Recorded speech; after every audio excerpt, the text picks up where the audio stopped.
A veciñanza da Pobra reclamou baixo a chuvia que o servizo do PAC se poña en marcha ás tardes. Se que a incerteza no referente ao número de médicos, xa que haberá traslados e agora mesmo hai 6 profesionais no ambulatorio local. Un venres máis, veciños e veciñas da Pobra concentraronse ás portas do centro de saúde local para demandar novamente que se active o servizo do punto de atención continuada, o PAC.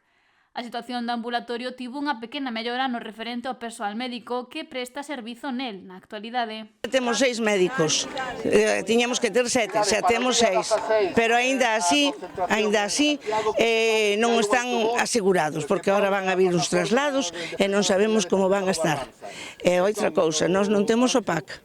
O PAC de urgencias é moi importante, sobre todo para as urgencias, sobre todo para non colapsar nin Barbanza nin Ribeira. E nós necesitamos ter ese PAC, tanto de noite como pola tarde. Afirmou que seguirán loitando e para iso unha representación da veciñanza acudirá ás mobilizacións que se volverán en Santiago, ademais dunha reunión cos representantes de Sanidade. Vamos a ir o día 16, vamos a ir a Santiago a entrevistarnos cas autoridades. E despois, a ver, pero iso é a nivel comarcal, E despois, a nivel tal, iremos tamén o día 1 de febreiro a Santiago. Citas marcadas en vermello para poder conseguir dunha vez por todas o persoal preciso e os servizos necesarios para o Centro de Saúde Pobrense e comezar así o 2026 cunha atención de calidade. Depende, xa non depende de nós, depende das autoridades que teñen que reconocer que están facendo mal, que necesitamos unha sanidade pública, non só a Pobra, toda Galicia. Eles contan nunha forma que non contamos, que non é real. As primeiras consultas son as máis importantes, pero en cambio, claro, despois está esperando desde unha primeira consulta a unha segunda, un ano. Entonces vamos a ver a persona que está enferma, está padecendo.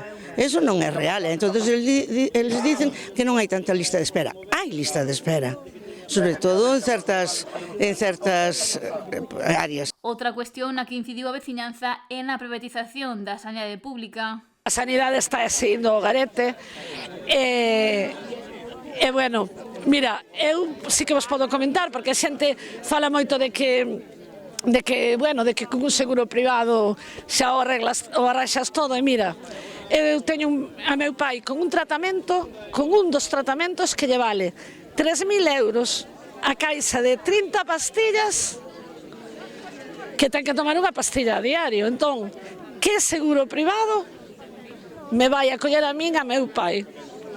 Porque si lle vales cartos, a seguridade privada non che quer.